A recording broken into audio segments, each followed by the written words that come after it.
Allahus samad, lam yalid wa lam yulad wa lam yakul lahu kufuwan ahad. Shadaqallahul azim. Allah Muhammad bil Quran. Yang dimuliakan Allah, Syekh Fadil Farhan bin Talib, yang dirahmati Allah, seluruh yang hadir di majelis yang dimuliakan pada malam hari ini,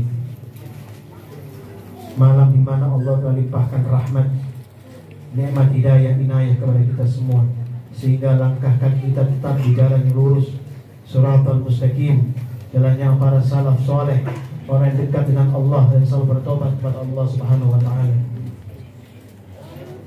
Tidak lupa kita selalu panjatkan salawat dan selalu sampaikan salawat pada baginda Sayyidina Muhammad bin Abdullah sallallahu alaihi wasallam. Salawat dengan sesungguh-sungguhnya, mengharapkan yang saya muliakan sahibul majlis Syekh Fahmi hafizahullah ta'ala, yang saya hormati, yang saya muliakan semua yang hadir di tempat ini, bapak-bapak, ibu, begitu juga para pemuda dan adik-adik yang hadir semua. Mudah-mudahan umur kalian semua dipanjangkan oleh Allah Subhanahu wa Ta'ala, diberkahi Allah Subhanahu wa Ta'ala. Mudah-mudahan ilmu kalian selalu diberkahi Allah Subhanahu wa Ta'ala.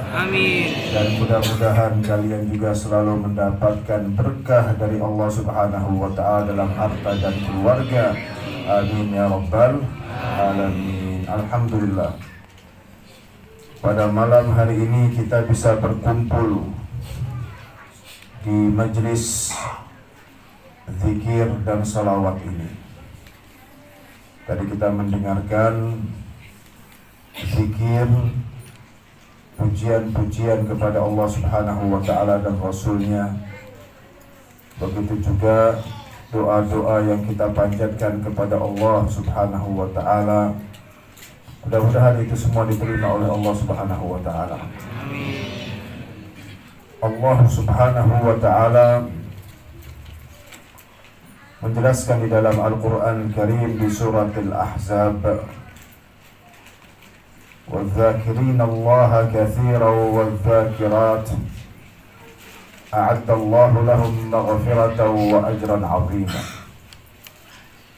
Dan kaum laki-laki dan kaum wanita yang banyak berzikir, bukan yang tidak berzikir atau yang sedikit berzikir, yang banyak berzikir. وَالذَّاكِرِينَ اللَّهَ كَثِيرًا, ada kalimat kathira. وَالذَّاكِرَةِ, yang arti kaum laki-laki dan kaum perempuan yang banyak berzikir. Apa yang akan mereka dapatkan dari Allah Subhanahu wa Ta'ala? Kata Allah Subhanahu wa Ta'ala, a'addallahu lahum maghfiratan wa ajran 'azima. Allah Subhanahu wa Ta'ala menyediakan untuk mereka maghfirah, ampunan, dan juga pahala yang agung, pahala yang besar, yaitu surganya Subhanahu wa Ta'ala. Dan tidak ada hamba Allah Subhanahu wa Ta'ala yang bisa berzikir kecuali dia mendapatkan taufik, bimbingan dari Allah. Banyak atau tidak sekarang ini dari hamba-hamba Allah yang bermaksiat dengan lisan? Banyak apa sedikit? Banyak. Yang berbohong banyak apa sedikit? Banyak. Yang menggunjing banyak apa sedikit? Banyak. Yang memfitnah orang lain banyak apa sedikit? Banyak. Yang gosip, suka gosip, tukang gosip banyak apa sedikit? Banyak. Itu semuanya maksiat lisan. Dan dia akan bertanggung jawab di hadapan Allah Subhanahu wa Ta'ala atas semua perkataannya. Akan dihisab oleh Allah Subhanahu wa Ta'ala per kalimat.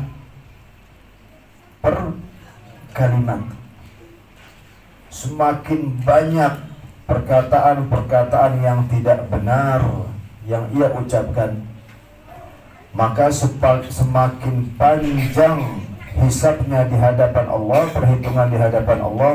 Kemudian nas'alullah salamata wal afiyah, bisa masuk ke dalam api neraka.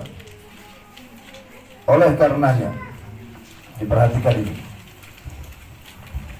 Sayyidina Mu'adz ibnu Jabal radhiyallahu ta'ala anhu, Sayyidina Mu'adz ibnu Jabal radhiyallahu ta'ala anhu, beliau ini seorang sahabat Rasul yang pernah diutus oleh Rasulullah sallallahu alaihi wa ala alihi wa sahbihi wasallam untuk berdakwah di negeri Yaman. Untuk berdakwah di negeri Yaman. Dan alhamdulillah,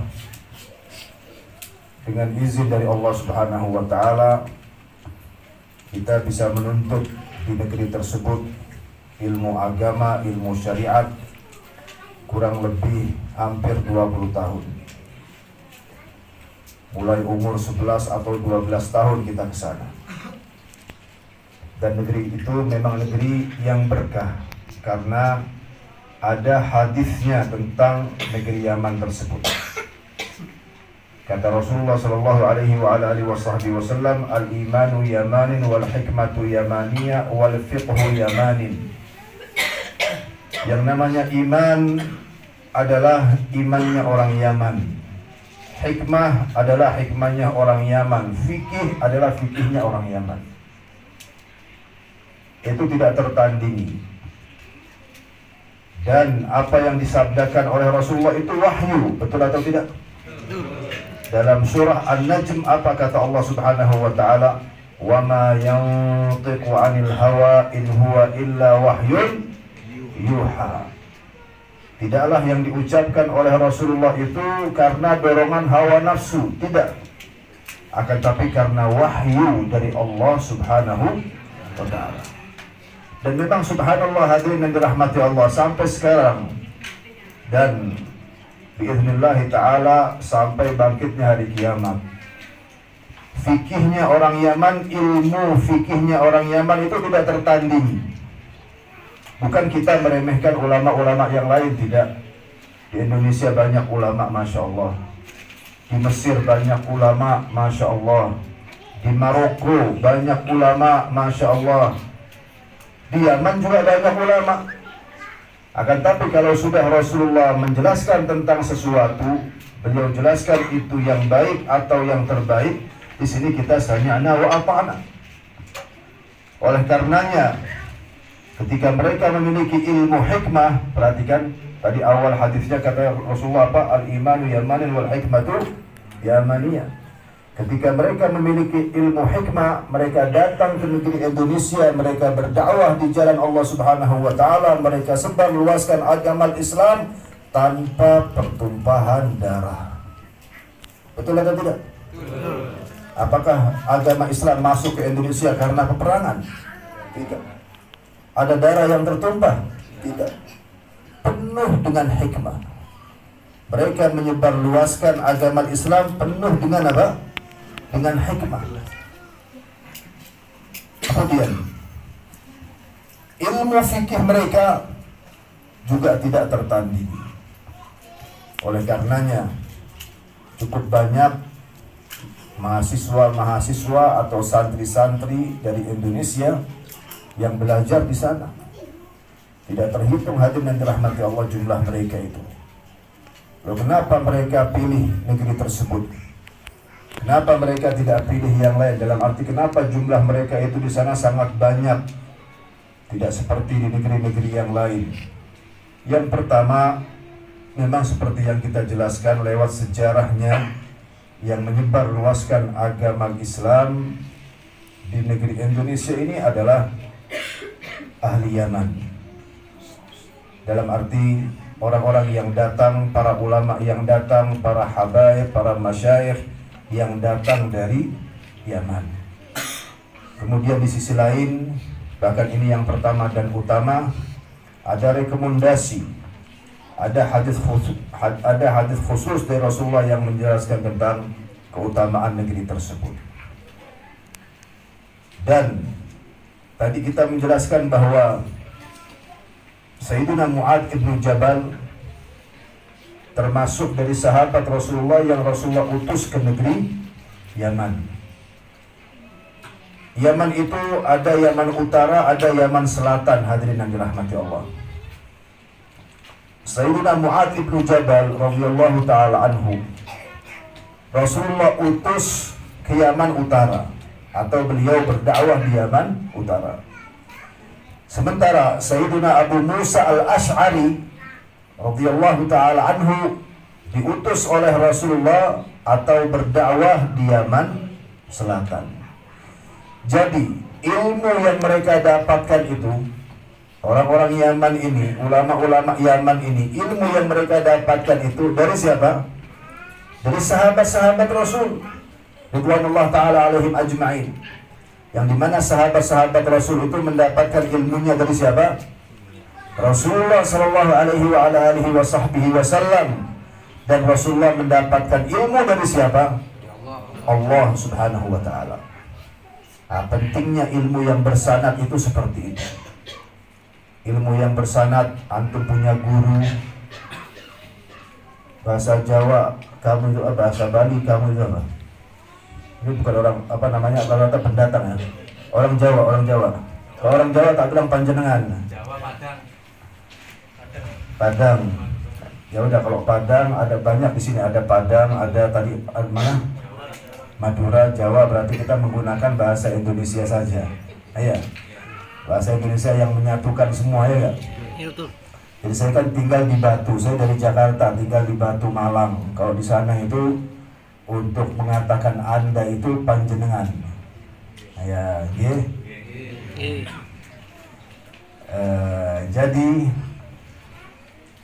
jikalau Anda belajar kepada guru tertentu, kemudian gurunya itu, guru Anda ini mendapatkan ilmu dari gurunya, gurunya mendapatkan ilmu dari gurunya yang bersambung, yang muttasil sampai kepada Rasulullah sallallahu alaihi wa ala alihi wa sahbihi wasallam. Itu ilmu yang diberkahi Allah subhanahu wa ta'ala seperti itu. Jadi para ulama-ulama terdahulu menjelaskan bahwa as-sanadu minad din. Yang namanya sanad itu rantaian nama para guru. Itu termasuk bagian dari agama. Laula sanadu laqala man sya'u ma sya'. Jikalau tidak ada ilmu tersebut, ilmu sanad itu, maka bagi siapapun akan mengatakan apapun. Jadi kalau bahasa Jawa itu sakar pedewi. Apa yang mau dia sampaikan, dia sampaikan. Apa yang mau dia fatwakan, dia fatwakan. Apa yang mau ia jelaskan, ia jelaskan. Tidak seperti itu. Akan tapi harus jelas dengan sanadnya yang muttasil, yang bersambung kepada Rasulullah sallallahu alaihi wa ala alihi wasallam. Ada seorang ulama besar yang berasal dari Syria, dari negeri Asyam. Dari negeri mana? Syam. Negeri Syam itu, hadirin yang dirahmati Allah, sekarang ini menjadi 4 negeri. Menjadi berapa? 4 negeri. Palestina, Libanon, Yordan, Syria. Palestina, Libanon, Yordan, Syria. Dulu di zaman Rasulullah nggak ada itu semua. Yang ada itu semua satu negeri yang namanya negeri apa? Negeri Syam. Ada hadis yang agung dan mulia. Kata Rasulullah sallallahu alaihi wa alihi wasallam, Allahumma barik fi yamanina wa fi syamina, atau fi syamina wa fi yamanina. Ya Allah, berkahilah negeri Syam kami dan juga negeri Yaman kami. Padahal Nabi kita Muhammad sallallahu alaihi wa alihi wasallam, beliau itu lahir di kota Makkah dan beliau hijrah ke kota Madinah dan beliau meninggal dunia di kota Madinah. Dan ada hadis-hadis Rasulullah yang menjelaskan bahwa beliau itu mencintai kota Makkah dan juga beliau mencintai kota Madinah. Akan tetapi ketika beliau menjelaskan tentang dua negeri ini, yaitu negeri Yaman dan negeri Syam, beliau nisbatkan dua negeri itu kepada dirinya. Ya Allah, berkahilah negeri kami ini ya Allah, negeri Yaman dan juga negeri Syam. Kenapa beliau nisbatkan kepada dirinya? Karena dua negeri tersebut juga termasuk dari negeri-negeri yang dicintai oleh Rasulullah. Dan tidak ada hadirin yang dirahmati Allah sesuatu yang dicintai oleh Rasulullah kecuali ada rahasianya. Saya ulangi, tidak ada sesuatu yang dicintai oleh Rasulullah kecuali ada rahasianya. Ada kebaikan dunia dan akhirat di dalamnya. Salah satu negeri Syam sekarang yang bernama Syria, dan di sana ada ulama yang luar biasa yang bernama Syekh Wahab Az-Zuhaili rahimahullah ta'ala. Beliau sudah meninggal dunia, akan tapi biografinya itu ada di Google. Namanya Syekh Dr. Wahab Az-Zuhaili. Ya, coba biarin ayatnya sampai dulu supaya semuanya fokus. Ya, jazakallah khair. Ini minum air segini kembung yang ada kita. Tapi berkah insyaallah. Amin. Ayo. Sak liter air dia kasih. Masya Allah. Tadi siapa kita sebut nama ulamanya? Siapa yang masih tahu? Gara-gara air lewat lupa ya kan? Ini air yang lewat baru lupa. Ya apa kalau bidadari yang lewat? Bisa jadi lupa nama antum sendiri ntar. Syekh Wahab Az-Zuhaili. Syekh siapa? Wahab Az-Zuhaili. Perhatikan begini. Barakallahu fil jami'. Dan kalian semua mendapatkan berkah dari Allah. Amin. Amin. Nama-nama orang-orang soleh itu dihafal. Nama-nama orang-orang soleh dihafal. Nama Rasulullah siapa? Nama sahabat-sahabat Nabi siapa? Nama istri-istri Nabi siapa? Nama keluarga Nabi siapa? Nama para ulama siapa? Itu dihafal. Kenapa dihafal? Karena mereka ini orang-orang yang saleh, hadirin yang dirahmati Allah. Sehingga apa? Jikalau lisan kita ini menyebut nama mereka, maka lisan kita ini beribadah kepada Allah. Semua anggota tubuh akan menjadi saksi loh di hari kiamat. Yauma tashhadu alaihim alsinatuhum wa aydihim wa arjuluhum, kata Allah Subhanahu wa taala dalam surah An-Nur. Di hari yang dimana semua anggota tubuh mereka akan menjadi saksi, di antaranya adalah lisan mereka, tangan mereka dan juga kaki mereka. Bahkan al-jild dalam arti kulit ini akan bersaksi, akan berbicara di hari kiamat. Ketika kulit ini berbicara di hari kiamat, maka si manusia itu bingung. Kok kamu ini kulit bisa ngomong, bisa berbicara? Apa jawaban kulit itu? Antaqanallah alladzi antaqa kulla syai'. Yang menyuruh kami, memerintahkan kami untuk berbicara adalah Allah Tuhan kami, yang bisa memerintahkan segala sesuatu untuk berbicara. Oleh karenanya hati-hati, hati-hati. Jangan sampai ada salah satu anggota tubuh kita ini yang kita gunakan untuk bermaksiat. Akan tapi gunakan untuk beribadah, gunakan untuk ketaatan. Jadi, menyebut nama orang yang saleh, yang dicintai oleh Allah dan Rasulnya dengan lisan itu termasuk apa? Ibadah. Dan ini termasuk daripada ibadatul lisan. Ibadah yang dilaksanakan dengan lisan. Pada suatu hari, beliau itu Syekh Wahab Az-Zuhaili kunjungan ke negeri Yaman. Kunjungan ke negeri Yaman. Dan kita waktu itu masih belajar, saya di sana bersama istri. Kemudian guru kita yang mulia Syekh Qasim Al-Bahr, dan beliau masih hidup. Mudah-mudahan umur beliau dipanjangkan, diberkahi Allah Subhanahu wa taala dalam kesehatan wal afiat, amin ya rabbal alamin. Syekh Qasim Al-Bahar ini meminta kepada Syekh Wahab Az-Zuhairi, tolong Anda ada di sini buat majelis hadis. Buat majelis hadis dalam arti apa? Kita mau membaca hadis-hadis Rasulullah dan kita meminta sanadnya yang sampai kepada Rasulullah lewat sanad Anda wahai Syekh Wahab. Kata beliau, sami'na wa ata'na. Beliau duduk di majelisnya, alhamdulillah kita hadir. Kita membaca pada malam itu, pada hari itu lebih daripada 40 kitab hadis. Al-Bukhari, Sahih Al-Bukhari, Sahih Muslim, Sunan Abu Dawud, Tirmidzi, Ibnu Majah, An-Nasa'i, Musnad al-Imam Ahmad, kemudian kitab Al-Ma'ajim karya Imam At-Tabarani, kemudian kitab hadis karya Imam Al-Baihaqi, begitu juga karya Imam Al-Bazzar, karya Imam Ad-Dailami, Muwatta Imam Malik. Itu kita baca kitab-kitab tersebut, kemudian kita dapatkan sanadnya dari beliau langsung yang menyambung, yang bersambung kepada Rasulullah Shallallahu Alaihi Wasallam. Dan beliau tulis, beliau mendapatkan ilmu itu dari siapa? Gurunya siapa? Ditulis oleh beliau.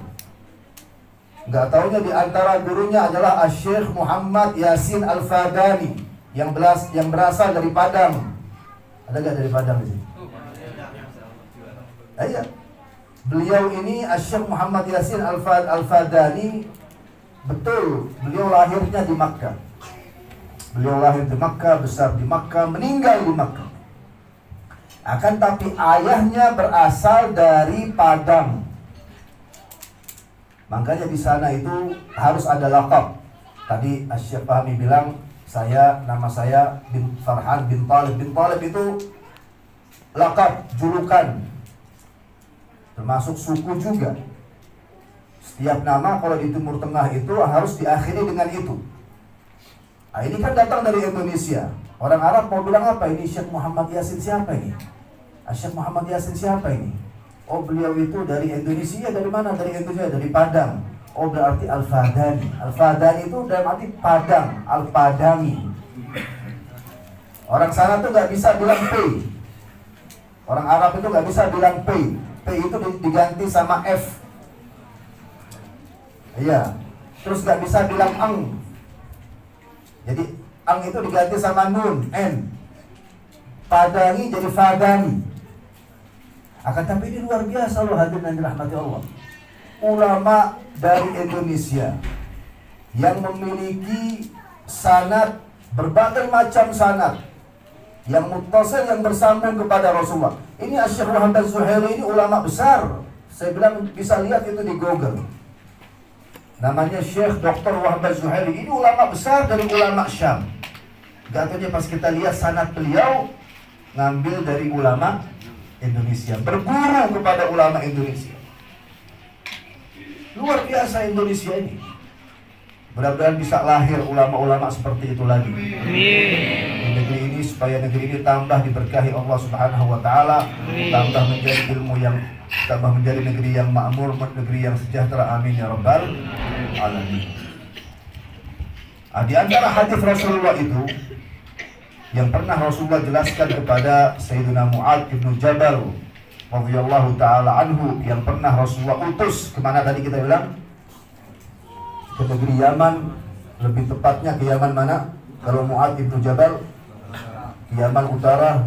Masya Allah Bapak, ke Yaman Utara. Pada suatu hari Sayyidina Mu'adz bin Jabal berkata kepada Rasulullah, "Ya Rasulullah, dullani ala amalin yudkhilunil jannah wa yuba'iduni 'anil nar." Wahai Rasulullah, tunjukkanlah kepadaku tentang suatu amal yang bisa memasukkanku ke dalam surga dan menjauhkanku dari api neraka. Kemudian Rasulullah menjelaskan kepada Mu'adz ibnu Jabal beberapa amalan atau beberapa ibadah yang bisa memasukkan seorang hamba ke dalam surga dan menjauhkannya dari api neraka. Di antaranya adalah sholat fardu, begitu juga qiyamul lail, sholat tahajud, menunaikan zakat yang wajib, bersedekah dengan sedekah yang sunnah di jalan Allah Subhanahu wa taala, melaksanakan ibadah haji, dan lain sebagainya, berjihad di jalan Allah Subhanahu wa taala. Terakhir kata Rasulullah sallallahu alaihi wasallam kepada Sayyidina Mu'adz radhiyallahu taala anhu, "Ya Mu'adz, ala adulluka bimilaki dzalika kullih?" Ini, maukah wahai Mu'adz aku tunjukkan kepadamu tentang sesuatu yang bisa menguatkan itu semua? Maksudnya apa? Anda bisa istiqamah melaksanakan sholat yang wajib, begitu juga sholat yang sunnah. Anda bisa istiqamah menunaikan zakat yang wajib dan juga bersedekah di jalan Allah Subhanahu wa taala. Jikalau Anda memiliki harta lebih, insya Allah bisa melaksanakan ibadah umrah, ibadah haji, digerakkan hatinya oleh Allah Subhanahu wa taala. Ada sesuatu yang bisa mendorongmu untuk melaksanakan itu semua dengan baik. Apa itu wahai Rasulullah, kata Mu'adz bin Jabal. Tiba-tiba Rasulullah sallallahu alaihi wasallam memegang lidahnya. Rasulullah memegang lidahnya sendiri. Terus kata Rasulullah, "Kuffa 'alaika hadza." Jaga lidahmu ini, lisanmu ini jaga. Jangan sampai digunakan untuk mengucapkan perkataan-perkataan yang sia-sia, yang tidak bermanfaat, apalagi yang berbau maksiat. Kemudian kata Sayyidina Mu'adz, "Maaf wahai Rasul, a'inna la mu'akhaduna bima natakallamu bih?" Apakah kami akan dihisab, akan diperhitungkan oleh Allah terhadap apa yang kami ucapkan? Dalam arti apa? Kalimat-kalimat yang kami ucapkan ini dan yang akan kami ucapkan ini sangat banyak. Betul atau tidak? Sekarang begini, hadirin yang dirahmati Allah, coba perhatikan. Hari ini hari apa?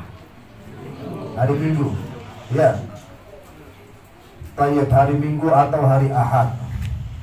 Di hari Minggu yang lalu atau di hari Ahad yang lalu, ini kan baru sepekan, apa saja yang Anda ucapkan? Masih ingat gak? Hah? Masih ingat gak? Itu baru seminggu yang lalu. Apalagi sebulan yang lalu, 2 bulan yang lalu, 3 bulan yang lalu, 1 tahun yang lalu, 2 tahun yang lalu, 3 tahun, 4 tahun, 5 tahun, 10 tahun yang lalu. Itu sudah tidak terhitung lagi, hadirin yang dirahmati Allah. Nah, di sini Sayyidina Mu'adz bin Jabal bertanya kepada Rasulullah sallallahu alaihi wasallam, "A'inna la mu'akhadhun bima natakallamu bihi?" Apakah kami ini akan dihisab ya Rasulullah? Akan dihisab oleh Allah dalam arti di hari kiamat atas apa yang kami ucapkan semuanya? Iya, kata Rasulullah. Bahkan di sini dengan nada yang cukup tinggi, dalam arti dengan nada yang tegas gitu, Rasulullah menjelaskan, "Sakilatka ummuka ya Mu'adz wa hal yakubbun nas fin nari ala wujuhihim aw manakhirihim illa hasaidu alsinatihim." Tidaklah banyak manusia yang dimasukkan ke dalam api neraka dengan ditelungkupkan wajah mereka, kemudian wajah mereka atau hidung mereka kemudian diseret dan dilempar ke dalam api neraka, kecuali hasil daripada lisan mereka. Hati-hati hadirin dirahmati Allah. Makanya jikalau ada majelis zikir, semangat berzikir kepada Allah. Jikalau ada majelis salawat, semangat bersalawat kepada Allah. Jikalau ada majelis doa, semangat berdoa kepada Allah. Alhamdulillah ada majelis-majelis seperti itu, supaya lisan kita ini beribadah kepada Allah Subhanahu wa taala. Betul atau tidak? Betul. Jujur saja hadirin yang dirahmati Allah, tidak mungkin ya, atau jauhlah seorang di antara kita itu misalnya di atas kendaraannya lagi sendirian, tiba-tiba bersolawat, tiba-tiba beristighfar, tiba-tiba bertasbih, tiba-tiba bertakbir. Itu tidak ada. Mungkin yang ada pikirannya memikirkan ini, memikirkan itu, ke barat, ke timur yang gak jelas itu. Atau misalnya dia lagi di rumah, Masuk ke dalam rumah, mungkin dia langsung nonton TV atau ngobrol, mengucapkan perkataan-perkataan yang ingin ngisi waktu lah, atau nonton. Betul atau tidak? Apakah dia duduk di dalam rumahnya 1 jam, 2 jam berzikir, beristighfar, bersolawat? Itu bukan tidak ada. Akan tapi itu semuanya amalan para wali itu. Jadi orang yang saleh, wali Allah Subhanahu wa ta'ala, betul ada yang namanya khalwa. Jadi waktu kita di Hadramut, di kota Tarim, ya, kita belajar di sana. Itu ada masjidnya, Masjid Imam Al-Haddad, ya.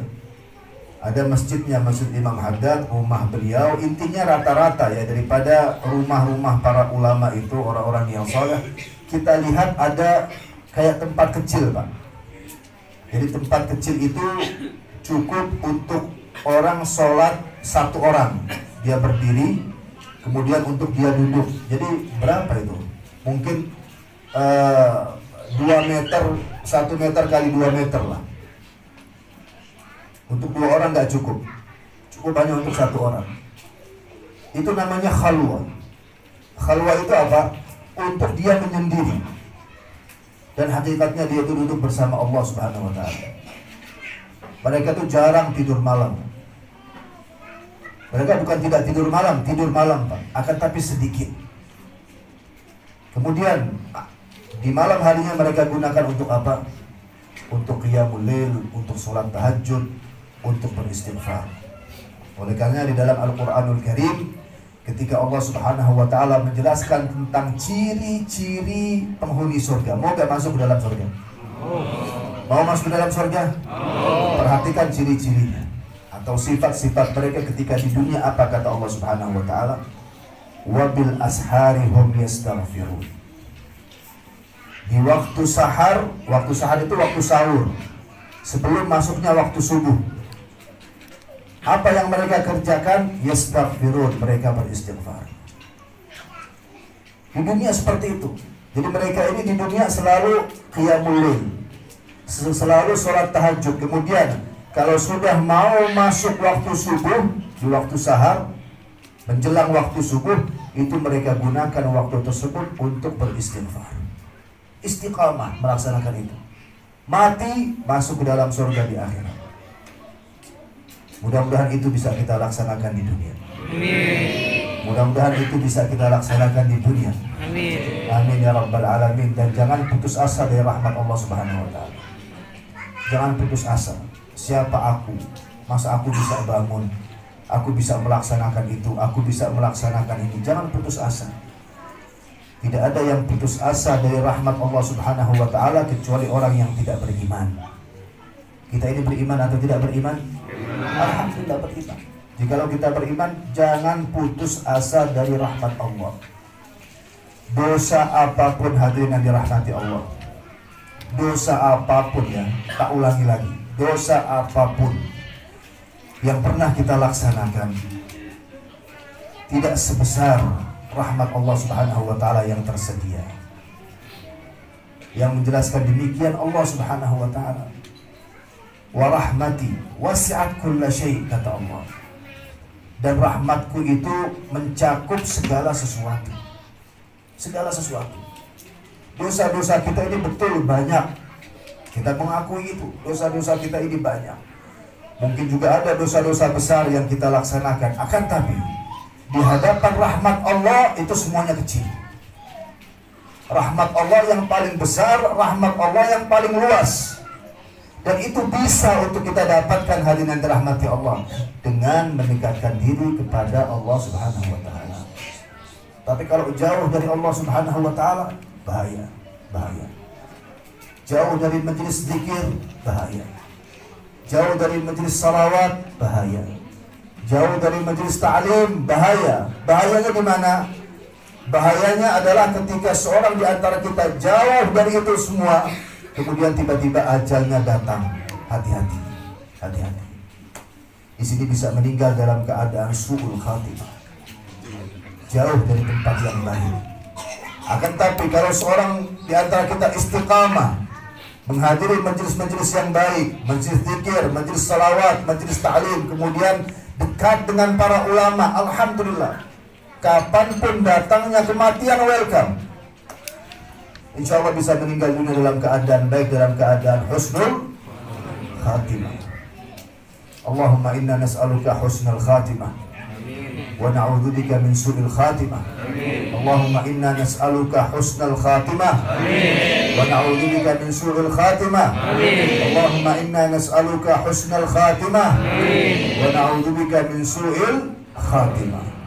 Apalagi hadirin yang dirahmati Allah, jikalau seorang di antara kita itu ketika mengalami sakaratul maut, dia bisa mengucapkan kalimat tauhid, yaitu kalimat la ilaha illallah. Ini luar biasa. Ini luar biasa. Lisan seorang hamba bisa mengucapkan kalimat la ilaha illallah ketika mengalami sakaratul maut, itu tergantung dengan keadaan sebelumnya. Saya ulangi. Lisan seorang hamba bisa mengucapkan la ilaha illallah ketika ia mengalami sakaratul maut, itu tergantung dengan keadaan sebelumnya, dengan keadaan lisan sebelumnya. Keadaan lisan dia ini sebelumnya ini bagaimana? Jikalau sebelumnya ini alhamdulillah banyak berzikir kepada Allah, banyak bersalawat kepada Rasulullah, banyak membaca Al-Quran, banyak berdoa kepada Allah Subhanahu wa ta'ala, insya Allah dengan ringan dia mengucapkan la ilaha illallah ketika mengalami sakaratul maut. Akan tapi kalau sebelum itu dan mati dalam keadaan lagi sehat walafiat, kemudian ia gunakan lisannya ini untuk memfitnah orang, untuk ngomongin orang, untuk gosip, untuk berdusta, untuk menipu. Hati-hati. Ketika ia mengalami sakaratul maut, bisa jadi lisannya ini berat, tidak bisa mengucapkan la ilaha illallah. Terus bagi orang yang lisannya itu ringan, bisa mengucapkan la ilaha illallah ketika mengalami sakaratul maut, apa yang akan terjadi? Kata Rasulullah, akan masuk ke dalam surga. Ya, hadisnya itu di Sunan Abu Daud. Hadisnya di Sunan Abu Daud. Man kana akhiru kalamihi minad dunya la ilaha illallah dakhalal jannah. Barang siapa yang akhir kalamnya, akhir perkataannya, akhir ucapannya dari dunia ini la ilaha illallah, maka ia akan masuk ke dalam surga. Terus gimana tentang dosa-dosanya? Dosa ini, dosa itu, insya Allah semuanya akan diampuni oleh Allah Subhanahu wa ta'ala. Terus tentang kekurangannya, yang ini dan yang itu, semuanya insya Allah akan ditutupi oleh Allah Subhanahu wa ta'ala di hari kiamat. Yang dia tidak bisa mengucapkan la ilaha illallah tanpa izin Allah. Dia tidak bisa mengucapkan la ilaha illallah tanpa izin siapa? Allah. Allah yang mengizinkan untuk dia mengucapkan la ilaha illallah itu. Itu pilihan dari Allah Subhanahu wa ta'ala. Oleh karenanya insya Allah keadaannya tenang. Mungkin yang di sampingnya, keluarganya, anak-anaknya menangis. Orang yang kami cintai telah meninggal dunia, itu wajar. Akan tapi hakikatnya dia mendapatkan kebahagiaan yang luar biasa. Dia masuk ke alamul barzakh, menuju alam akhirat, dan itu awal daripada kehidupan yang hakiki, yang sebenar-benarnya, yang abadi. Di alam barzakhnya dia akan selalu tenang, akan selalu tenang. Di hadis yang di Musnad Imam Ahmad, untuk orang yang seperti itu, kata Rasulullah SAW, akan dibukakan pintu atau jendela. Pintu atau jendela. Yang lewat pintu tersebut atau jendela tersebut akan masuk ke dalam kuburannya angin surga, wangi surga. Bahkan malaikat Allah akan berkata kepadanya, tidurlah seperti tidurnya seorang pengantin, dalam keadaan tenang, dalam keadaan bersih, dalam keadaan wangi. Bahkan Al-Imam Al-Hafidh Ibnu Qayyim rahimahullah ta'ala dalam kitabnya Ar-Ruh, dan ini beliau orang yang soleh. Beliau ini sering mimpi orang-orang yang soleh juga. Ternyata di alam barzakh itu ada yang namanya silaturahim, hadirin yang dirahmati Allah. Maksudnya ada yang namanya perkumpulan di alam barzakh itu. Orang yang baik akan dikumpulkan oleh Allah bersama orang-orang yang baik. Orang yang jahat akan dikumpulkan oleh Allah di alam barzakhnya bersama orang-orang yang jahat. Makanya hati-hati dengan yang namanya teman. Hati-hati dengan yang namanya persahabatan. Bersahabatlah dengan orang yang baik. Bersahabatlah bersama orang yang saleh. Karena ini ada dampaknya, bukan tidak ada dampaknya. Akan ada dampaknya, akan ada pengaruhnya sampai setelah kematian. Di dunia ini dia sering kumpul sama siapa? Sering kumpul sama ahli dzikir. Begitu juga di alamil barzakh. Di dunia ini sering kumpul sama siapa? Sering kumpul sama ahli salawat. Begitu juga di alamil barzakh. Di dunia sering kumpul sama siapa? Sering kumpul sama para ulama. Begitu juga di alamil barzakh. Akan tapi kalau di dunia sering kumpul sama para pemabuk, pemain judi. Begitu juga di alamil barzakh. Tinggal dia milih ingin kumpul bersama yang mana. Akan tapi bukan maknanya menyombongkan diri. Aku lebih baik daripada si pemabuk itu, belum tentu. Aku lebih baik daripada si penjudi itu, belum tentu. Bisa jadi yang si pemabuk sadar, taubat, kemudian mendapatkan husnul khatimah. Akan tapi bisa jadi bagi orang yang menyombongkan diri karena kesombongannya, dikeluarkan oleh Allah dari ketaatan, kemudian meninggal dunia dalam keadaan su'ul khatimah. Makanya hadirin yang dirahmati Allah, saya sering menjelaskan berkali-kali, ketika kita memandang ahli maksiat di luar, jangan memandangnya dengan pandangan yang meremehkan, merendahkan, atau menyombongkan diri. Akan tapi ketika kita memandang seorang di antara mereka itu, mintalah kepada Allah hidayah untuk diri kita dan juga untuk orang tersebut. Ya Allah, berilah kepada aku dan kepada orang tersebut hidayah. Jangan terbesit sedikit pun bahwa aku ini lebih baik daripadanya. Karena pandangan seperti itu, aku lebih baik daripadanya, itu manhaj iblis. Apa kata iblis? Ana khairun minhu. Aku lebih baik dari dia. Itu manhaj iblis itu. Pandangan iblis seperti itu. Akan tapi tetap tawadhu, tetap rendah hati, bahkan rendah diri. Yang kita lihat itu kesalahan-kesalahan kita, hadirin yang dirahmati Allah, bukan kesalahan-kesalahan orang lain. Yang kita pandang itu dosa-dosa kita, bukan dosa-dosa orang lain. Yang kita hisab, yang kita perhitungkan di dunia ini, kesalahan-kesalahan kita sendiri, dosa-dosa kita sendiri, bukan kesalahan-kesalahan atau dosa-dosa orang lain. Jikalau hanya demikian, insya Allah akan semakin baik, bahkan akan semakin istiqamah di jalan yang benar, yang dicintai dan diridhai Allah Subhanahu wa ta'ala. Masih berapa menit lagi? Apa sudah selesai? Sedikit lagi. Ini kesempatan yang luar biasa ini. Ya. Walaupun tadi sudah dipesenin sama anak, katanya jangan panjang-panjang, karena mereka mau berenang. Malam-malam mau berenang. Kita sewa villa, ada kolam berenangnya. Tadi sudah dipesenin sama anak jangan panjang-panjang. Kita bilang kalau dakwah ini wallahu a'lam, ya. Bisa pendek, bisa panjang, tergantung suasana. Terus saya seperti itu. Saya dakwah, kalau merasa suasananya kurang nyaman, tak singkat. 15 menit selesai. Tak singkat, karena kalau suasananya tidak nyaman, antum ini nggak bisa ngomong. Dalilnya ini nggak keluar, ayatnya nggak keluar, hadisnya nggak keluar. Jadi jangan kita memaksakan diri itu. Akan tapi tetap kita berdakwah. Cuman kalau suasananya nyaman, itu bisa panjang. Nah, ini kayaknya suasana nyaman ini. Amin. Apalagi ada kopi di sini. Ini kopi apa? Kopi kapal api apa kopi Bali? Hah? Tapi enak ya. Tak coba dulu ya. Wah, bahaya nih kalau coba nih. Nggak bisa tidur malam ini kita. Bismillah.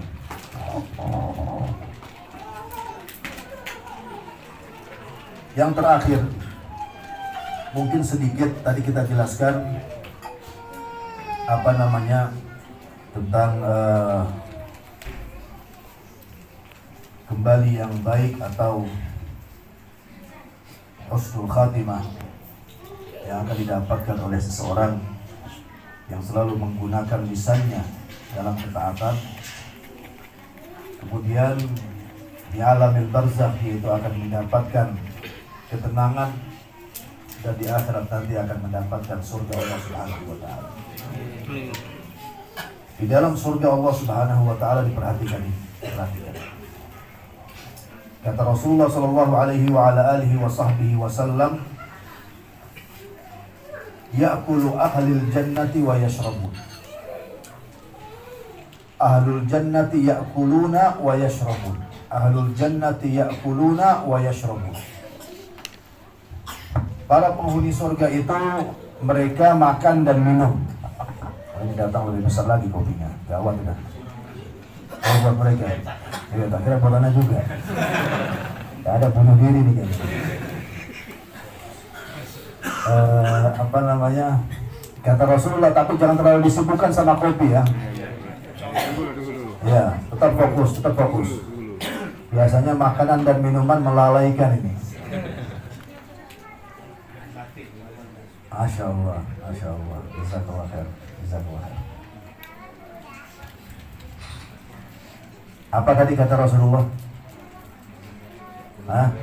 Selain antum siapa yang bisa jawab? Apa tadi kata Rasulullah? Hah? Bukan kopi, nggak ada kopi. Ada yang jawab kopi di belakangnya. Ahlul jannati ya'kuluna wa yashrabun. Para penghuni surga itu makan dan minum. Akan tetapi la yamtakhitun, mereka tidak buang ingus. Wala yabulun, mereka tidak buang air kecil. Wala yataghawwatun, mereka juga tidak buang air besar. Beda atau tidak beda dengan di dunia? Hah? Makanan apapun yang lezat, minuman apapun yang halal ya, yang enak, yang mahal, tetap akan menjadi kotoran. Tetap akan menjadi kotoran. Tadi saya diundang makan sama Syekh Fahmi ini beserta keluarga di rumah makan apa? Subak. Rumah makan subak. Semuanya tersedia.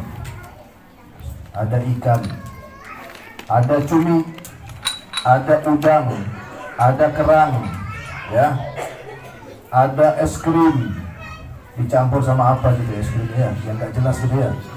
Ya, pisang goreng campur es krim campur pisang goreng, ini madhabnya nggak jelas ini. Yang penting kita makan semua sudah. Akan tapi terakhir jadi apa, Pak? Jadi apa? Jadi kotoran. Itu di kalau di akhirat di surga kata Rasulullah tidak.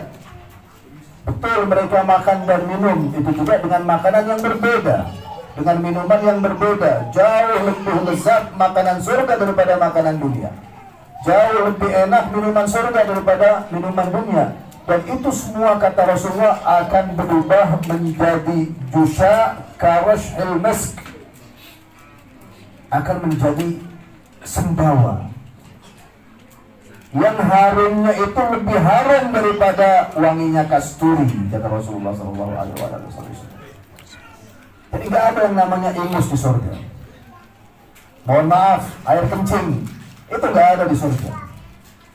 Kotoran manusia itu tidak ada di surga. Tapi mereka makan dan minum. Iya, makan dan minum. Terus akan menjadi apa makanan dan minuman mereka? Kata Rasulullah akan menjadi sendawa. Terus kalau sendawa kan pasti ada baunya juga. Tidak, kata Rasulullah, wangi, bahkan lebih wangi daripada harumnya apa? Kasturi. Di sisi lain, mereka yulhamuna at-tasbiha wa tahdid. Mereka tetap bertasbih kepada Allah, tetap bertahmid kepada Allah Subhanahu wa taala. Apa tahmid? Mengucapkan alhamdulillah. Bertasbih mengucapkan subhanallah. Dalam arti apa? Ketika di dunia mereka itu ahli zikir. Ketika di dunia mereka itu suka mengucapkan subhanallah walhamdulillah wala ilaha illallah wallahu akbar. Dan itu cara mereka juga untuk memuliakan Allah Subhanahu wa taala di dalam surga. Tidak ada sholat lagi di dalam surga, hadirin yang dirahmati Allah. Tidak ada sholat, tidak ada puasa, tidak ada umrah, tidak ada haji, tidak ada sedekah, tidak ada zakat. Akan tapi apakah mereka tidak memuliakan Allah? Tetap mereka memuliakan Allah. Dengan cara apa? Berzikir. Pertanyaannya, ketika di dunia menjadi ahli zikir atau tidak? Jikalau jawabannya iya, insya Allah bisa masuk ke dalam surga, karena para penghuni surga itu adalah ahli zikir. Tapi kalau di dunia tidak menjadi ahli zikir, hati-hati, mau kemana? Di akhirat itu mau kemana? Loh, saya mau masuk ke dalam surga, betul, itu impian kita semua. Akan tapi yang di surga ahli zikir. Kalau di dunia bukan ahli zikir, dikhawatirkan tempatnya di tempat yang lain. Kemudian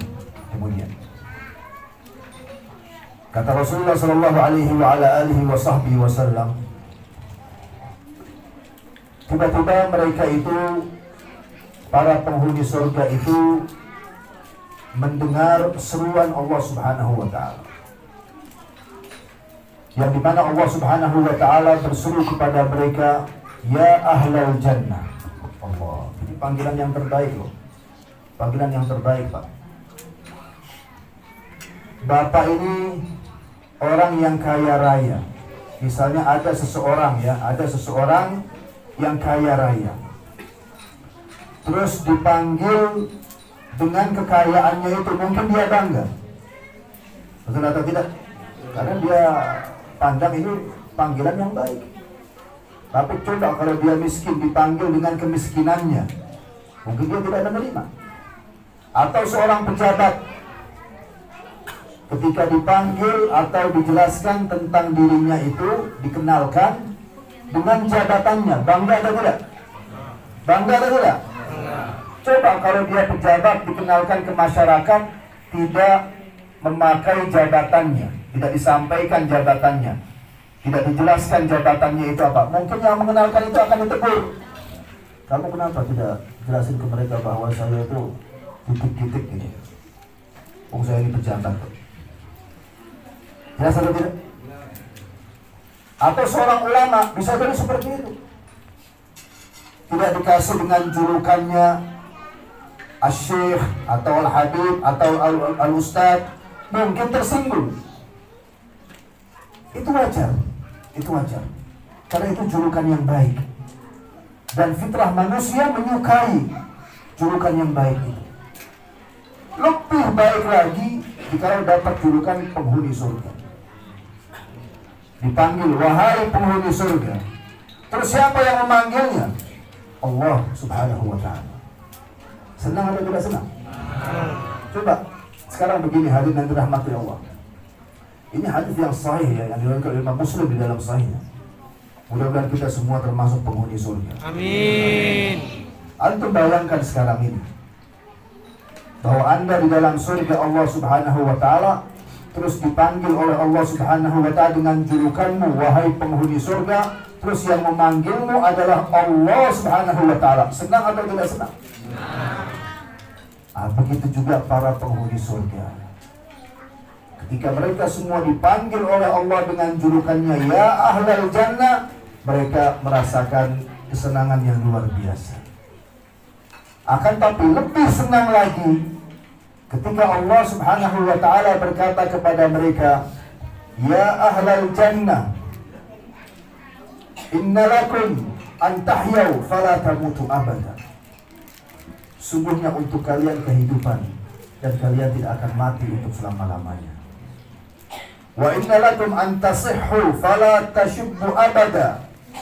Sungguhnya untuk kalian kesehatan dan kalian tidak akan sakit untuk selama-lamanya. Wa inna lakum an tan'amu fala tab'asu abada. Untuk kalian semua nikmat dan kalian tidak akan sengsara untuk selama-lamanya. Dan juga untuk kalian masa muda dan kalian tidak akan tua untuk selama-lamanya. Allahu Akbar. Perhatikan, saya ulangi. Jadi seruan Allah Subhanahu wa taala kepada penghuni surga.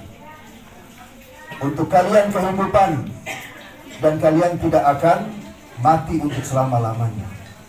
Untuk kalian kesehatan dan kalian tidak akan sakit untuk selama-lamanya. Untuk kalian masa muda dan kalian tidak akan tua untuk selama-lamanya. Untuk kalian berbagai macam nikmat dan kalian tidak akan sengsara untuk selama-lamanya. Senang atau tidak senang? Kalau dikatakan untuk selama-lamanya itu berapa? Tidak ada batasan. Kalau dikatakan hidup, begini hadirin yang dirahmati Allah. Kalau dikatakan hidup, ya, hidup 1.000.000 tahun, 1.000.000 tahun, 1.000.000 tahun, hidupnya itu 1 miliar, atau hidupnya itu 1 triliun. 1 triliun, umurnya triliun, Pak. Kemudian dalam 1 triliun itu masa yang dalam arti apa namanya, yang cukup lama. Kesehatan terus, sehat terus, gak pernah sakit. Kaya terus, gak pernah miskin. Muda terus, gak pernah tua. Luar biasa atau tidak? Ini lebih daripada itu. Lebih daripada triliun dan yang di atas triliun itu. Karena kata Allah Subhanahu wa ta'ala untuk selama-lamanya. Terus modalnya apa? Untuk mendapatkan itu hanya beribadah kepada Allah di dunia puluhan tahun saja. Betul atau tidak? Puluhan tahun saja. Mungkin ada seorang di antara kita yang umurnya 40 tahun kemudian meninggal dunia, atau kurang daripada itu, atau lebih daripada itu. Intinya masih ada hitungannya. 80 tahun, taruhlah 100 tahun atau 100 lebih. Akan tapi masih terbatas. Masih terbatas. Jadi beribadah kepada Allah, mendekatkan diri kepada Allah dalam waktu yang terbatas. Jangan dibilang bahwa ini waktu yang panjang. Tidak, hadirin yang dirahmati Allah. Tidak sepanjang waktu di akhirat. Dunia ini tidak sepanjang waktu di mana? Di akhirat. Jangankan di surga yang Allah Subhanahu wa ta'ala itu yang selama-lamanya. Hari kiamat. Perhatikan ini, hari kiamat. Itu kan di antara arkanul iman, bahwa kita ini beriman terhadap hari akhir. Hari kiamat itu ada berapa hari? 1 hari. Hari kiamat itu 1 hari. Akan tapi 1 hari sama dengan 1000 tahun dengan hitungan dunia. Di dalam surah Al-Hajj Allah Subhanahu wa ta'ala menjelaskan, wa inna yawman 'inda rabbika ka'alfi sanatin mimma ta'uddun. Sungguhnya 1 hari di sisi Tuhanmu sama dengan 1000 tahun daripada bilangan kalian, dalam arti daripada waktu di dunia. 1 hari sama dengan 1000 tahun. Begitu juga yang dijelaskan oleh Rasulullah di dalam As-Sunnah An-Nabawiyah, di dalam hadisnya yang diriwayatkan Imam Ibnu Majah. Perhatikan, kata Rasulullah sallallahu alaihi wasallam, yadkhulul fuqara qabla al-aghniya bi 500 'am bi nisfi yawm. Orang-orang fakir miskin masuk ke dalam surga sebelum orang-orang yang kaya raya. Bedanya hanya setengah hari, kata Rasulullah. Setengah hari dengan hitungan hari kiamat sama dengan 500 tahun, kata Rasulullah, dengan hitungan dunia. Siapa yang hidup 500 tahun ini? Siapa di antara kita ini, di antara manusia yang pernah antum dengar hidup 500 tahun ini siapa? Akan tapi bisa jadi, perhatikan ini, bisa jadi orang yang kaya raya, yang bakhil, yang pelit, kemudian dihisab oleh Allah Subhanahu wa ta'ala tentang kekayaannya itu, memakan waktu berapa? 500 tahun. Itu kata Rasulullah di Sunan Ibnu Majah. Betul, hitungan akhirat setengah hari, tapi hitungan dunia 500 tahun. Berdiri di hadapan Allah, dihisab oleh Allah Subhanahu wa ta'ala tentang kekayaannya itu karena pelit. Tapi kalau dia tidak pelit, dia orang yang dermawan, bisa masuk ke dalam surga tanpa hisab. Dan bersama 70.000 orang, kata Rasulullah SAW di hadis yang lain. Kata Rasulullah, ada 70 alfa, ada 70.000 orang, kata Rasulullah, dari umatku yang akan masuk ke dalam surga tanpa hisab. 70.000. Mudah-mudahan kita termasuk dari mereka. Allahumma ja'alna minhum. Allahumma ja'alna minhum. Allahumma ja'alna minhum ya rabbal alamin. Kemudian setelah para penghuni surga itu mendengar seruan Allah Subhanahu wa ta'ala bahwa mereka akan mendapatkan kehidupan untuk selama-lamanya, kesehatan untuk selama-lamanya, masa muda untuk selama-lamanya, begitu juga berbagai macam nikmat untuk selama-lamanya, Allah Subhanahu wa ta'ala berseru lagi kepada mereka. Kata Allah Subhanahu wa ta'ala, hal raditum, apakah kalian telah ridha, wahai penghuni surga? Dalam hati sudah rela, sudah senang. Ya apa coba, senang apa tidak senang? Akan tapi tiba-tiba kata Allah Subhanahu wa ta'ala, ala u'tikum afdal min dhalik. Maukah kalian aku berikan kepada kalian sesuatu yang lebih afdal, yang lebih utama daripada itu semua, daripada kehidupan yang abadi, daripada apalagi tadi, kesehatan yang abadi, daripada masa muda yang abadi, daripada berbagai macam nikmat atau kesenangan yang abadi. Kata penghuni surga, iya ya Allah, apa sesuatu itu? Uhillu lakum ridwani fala askhatu alaikum ba'dahu abada. Aku halalkan, kata Allah, aku halalkan untuk kalian ridhaku, dan aku tidak akan murka kepada kalian untuk selama-lamanya. Allahu Akbar. Nah, ini yang kita cari, hadirin yang dirahmati Allah. Makanya kalau beribadah itu ikhlas. Apa arti daripada ikhlas? Demi mendapatkan ridha Allah Subhanahu wa ta'ala, mencari ridha Allah Subhanahu wa ta'ala. Makanya di dalam doa kita itu apa? Allahumma inna nas'aluka ridhaka wal jannah. Ridha sebelum surga. Ya Allah, kami memohon kepadamu ridha-Mu, kemudian baru surga. Karena kalau sudah mendapatkan ridha, dan mati ridha itu apa? Allah ridha, Allah rela terhadap kehidupan antum. Allah senang, Allah setuju, Allah mendukung. Itu yang namanya ridha. Itu kalau sudah kita dapatkan, insya Allah kita akan mendapatkan surga Allah Subhanahu wa ta'ala. Dan itulah yang akan didapatkan oleh para penghuni surga. Bukan hanya sampai di situ. Di hadis yang lain, kata Rasulullah, Allah juga berseru kepada mereka. Tiba-tiba Allah Subhanahu wa ta'ala berkata kepada mereka, turiduna syai'an azidukum. Maukah kalian aku berikan sesuatu tambahan untuk kalian? Tambahan.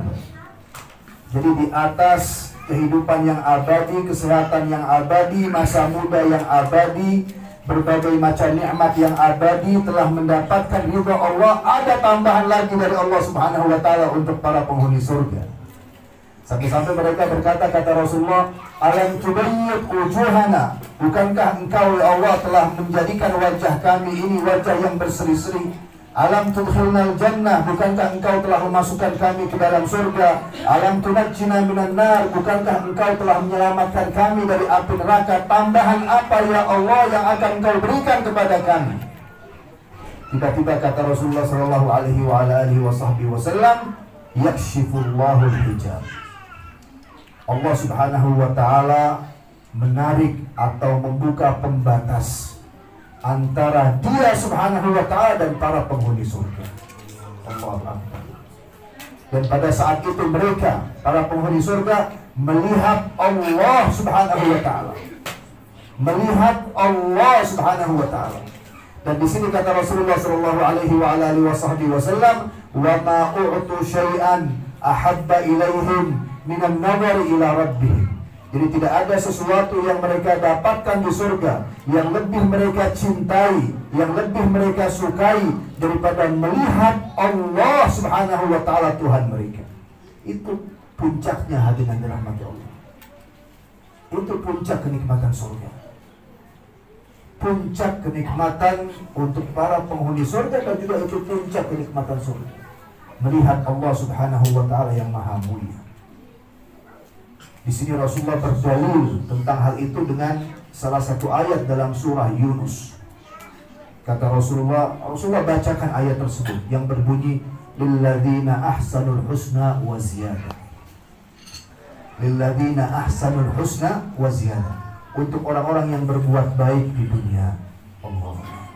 Perhatikan. Untuk orang-orang yang berbuat baik di dunia. Berbuat baiklah kepada Allah. Berbuat baiklah kepada Rasulullah. Berbuat baiklah kepada orang tua. Berbuat baiklah kepada para ulama. Berbuat baiklah kepada para sahabat. Berbuat baiklah kepada umat Islam. Berbuat baiklah kepada semua manusia, baik yang muslim atau yang tidak muslim. Berbuat baiklah kepada semua binatang. Lilladzina ahsanul husna. Untuk orang-orang yang berbuat baik di dunia ini, mereka akan mendapatkan tempat kembali yang baik, yaitu surga, wa ziyadah, dan tambahan. Apa tambahan itu? Melihat Allah Subhanahu wa taala yang maha mulia. Mudah-mudahan itu yang kita dapatkan di akhirat nanti. Dan mudah-mudahan Allah Subhanahu wa ta'ala mewafaqkan kita semua dalam keadaan baik, dalam keadaan husnul khatimah. Dan mudah-mudahan Allah Subhanahu wa ta'ala membimbing kita semua ke jalan yang benar, ke jalan yang Dia cintai, ke jalan yang Dia ridhai. Dan mudah-mudahan umur kita semua dipanjangkan oleh Allah Subhanahu wa ta'ala, umur kita diberkahi oleh Allah Subhanahu wa ta'ala, ilmu kita diberkahi oleh Allah Subhanahu wa ta'ala, keluarga dan harta kita diberkahi oleh Allah Subhanahu wa ta'ala. Mudah-mudahan kita semua mendapatkan kebahagiaan hidup di dunia dan juga di akhirat nanti. Mudah-mudahan yang sakit di antara kita disembuhkan oleh Allah Subhanahu wa ta'ala dengan segera. Mudah-mudahan semua hajat kita dikabulkan oleh Allah Subhanahu wa ta'ala. Dan mudah-mudahan di hari kiamat nanti kita bisa mendapatkan syafaat Rasulullah sallallahu alaihi wa ala alihi wa sahbihi wasallam, dan masuk ke dalam surga bersama beliau sallallahu alaihi wa ala alihi wa sahbihi wasallam tanpa hisab. Amin ya rabbal alamin. Wa sallallahu wasallam ala sayyidina wa nabiyina Muhammad wa ala alihi wa sahbihi ajma'in. Walhamdulillahi rabbil alamin. Wassalamualaikum warahmatullahi wabarakatuh. Assalamualaikum warahmatullahi wabarakatuh. Syukran Syekh Fadil yang memberikan pencerahan pada hari ini. Sebelum kita tutup, kita persilahkan 3 pertanyaan saja.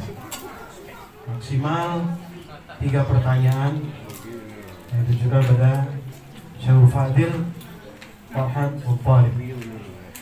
Ya, sebelumnya mungkin Randy disampaikan pesan dulu.